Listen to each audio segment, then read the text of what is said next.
This is our next in a series of regression videos. Today we're going to look at performing quadratic regressions. Again, what's a quadratic regression? Not all data fits exactly into a function. In some case, we may have data which appear to form a parabola, but not necessarily a perfect parabola. Again, just like we do with linear functions, we want to find the parabola best fit. That's what quadratic regression does. Let's look at an example. It says a concentration in milligrams per liter of a medication in a patient's blood as time passes is given by the data below. As time passes, there's the concentration. Notice that at time 0, the concentration is 0. We can assume it's administered after time 0, and the concentration increases and then decreases, which is kind of what a quadratic function does. If it has a negative coefficient, it increases, then it decreases to form the parabolic shape. We want to do three things. Find a quadratic function, which shows how concentration depends on time. We want to interpolate the concentration of the medication at 75 minutes. Interpolate basically means extrapolate would be a point outside of the data range. In this case, we're going from 0 to 2.5 hours. So if we want data outside the data range, we'd be outside the 2.5 hours. 75 minutes is inside the 2.5 hours. That's why it's an interpolation instead of an extrapolation. And how good of a fit is this model? Well, we're going to do the same thing we did before. We're going to go to one of our links. This will give us a link for the quadratic regression. Again, since the concentration depends on time, the time is the x variable and the concentration is the y variable. So if we click on our link, we'll be brought to this quadratic regression applet. We go back to our data. We're going to approach this much the same way we did with our linear regression.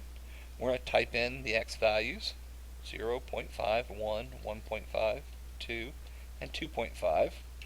And our y values, 0, 80.1, 98.5, 83.4, 49.2, and 14.6.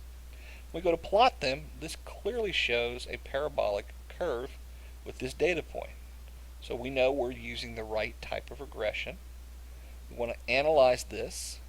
Notice our parabola in this case doesn't actually hit any of our points. Okay, but this again is the best estimate that we have. We have A is negative 55.9929, B is 137.9936, and C is 10.125. This comes from the equation y equals ax squared plus bx plus c. This is a quadratic. This is in standard form. So if we were to analyze it, this is the actual function. F of x is negative 55.929x squared plus 137.9936x plus 10.125.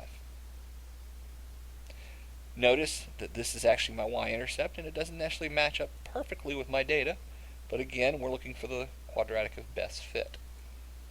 Our second question, interpolate the concentration of the medication at 75 minutes.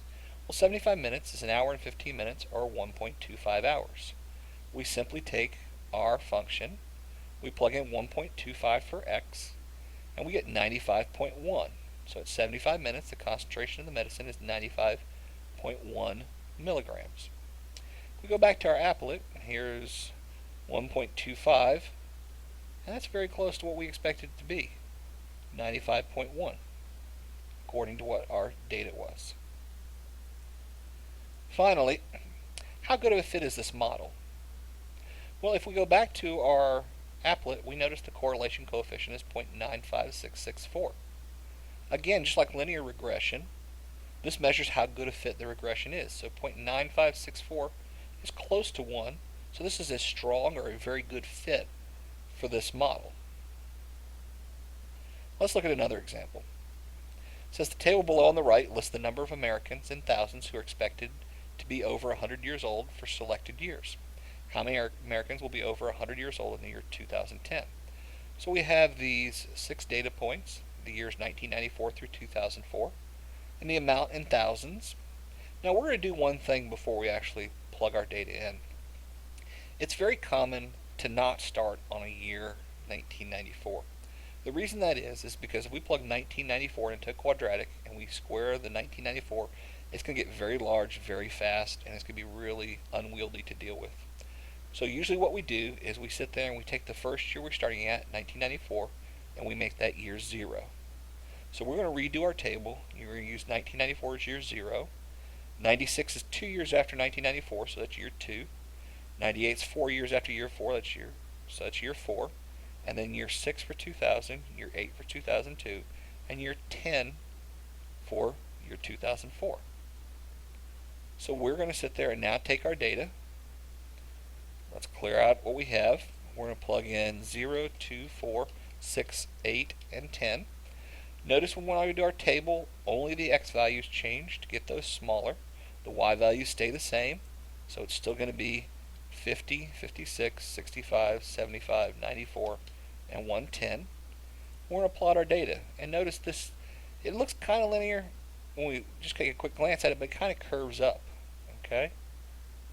And if we go to analyze this, we get a parabola which shoots through pretty much all of these points, okay?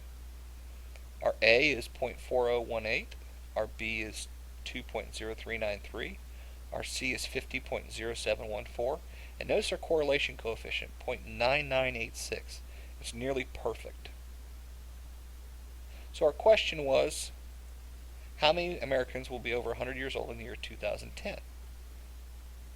Well, in the year 2010, that is 16 years from 1994. So here was the model we got from the applet. The f of x is 0.4018x squared plus 2.0393x plus 50.0714. We plug in 16 for x because that's 16 years since 1994, and f of 16 is 186. So we expect 186,000 people to be over 100 years old in the year 2010.